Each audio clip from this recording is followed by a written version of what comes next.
Yeah, folks, welcome to week 2 of the course. I've been reading through just this morning. I'm recording this on a Monday morning. I'll release it on Tuesday morning. Uh, I've been reading through your discussion sections, the journal entries, and everything else through the week. I think everybody's doing a great job. So just keep up the good work.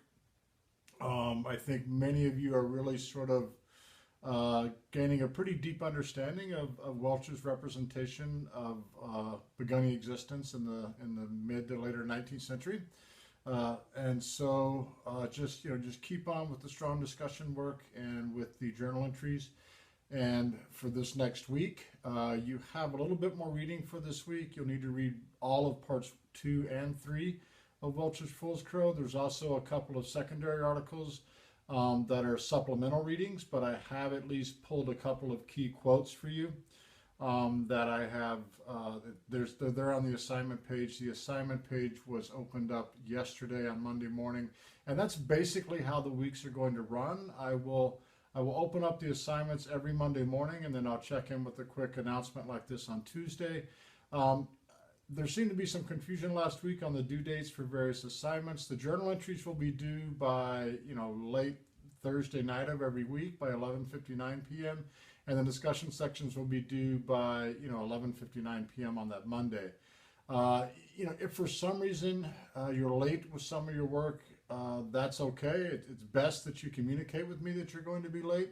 But if not, I will accept late work throughout the semester. So I'll keep, once an assignment is open, it will remain open until I close the course about a week or so after we finish up here a few weeks from now. So always just communicate with me, check in with me if you're going to be late with your work. I will accept journal entries this week, all the way up through Tuesday.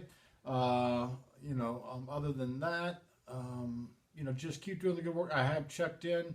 You'll notice on the discussion threads, I'll probably check in, maybe earlier in the week, but usually always by Monday morning. I'll drop into the discussion threads and make a few generalized comments. But I really like some of the longer threads that seem to have been started earlier in the week, maybe as the discussion threads came in. So, take the time to read your peers' original post and think about them and then post a meaningful reply to them and let's see what kind of discussion we can get going. I think you guys have done a really fantastic job of sort of interpreting what this sort of intellectual space is that White Man's Dog and now Fool's Crow is sort of operating within, and how this sense of what life was like for the Begunni during that time period. It wasn't just about, while I think there was a deep and intimate awareness and a deep connection with one's surroundings and with the place in which one lives, it's not as though it's this, sort of new age,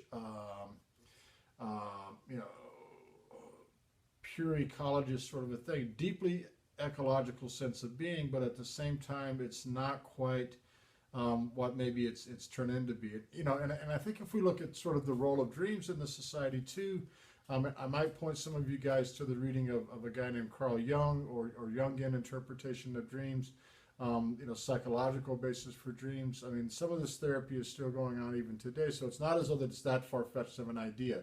But also what's interesting about this novel's representation of a Begunni sense of being is that people also, that's not all they were doing.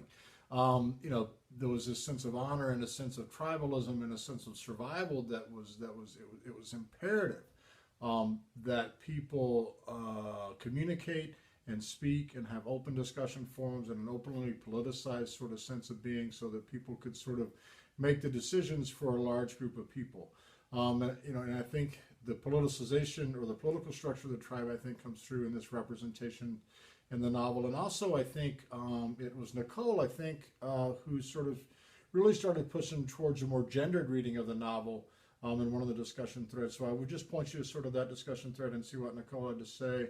Her first name is Chinese, and so I won't attempt to start with a Z, so I won't attempt to say that. But I think it's a really pointed sort of discussion, and it's a part that's sometimes overlooked in what the role of women is in this novel, because it is a very predominantly male sort of representation of Begunniness, And I think you'll figure out why I sort of chose this novel when we get to Love Medicine, which is a far more sort of a predominantly female-centered novel, I guess, whatever that means. And we can talk about that when we get there. All right, enjoy your week. As always, any questions, please check in with me. For those of you who have entered the course late, or for those of you who are a ways behind, please take this time to catch up in the next week. Keep up with the reading, have fun in your discussions, and let me know if I can help you out.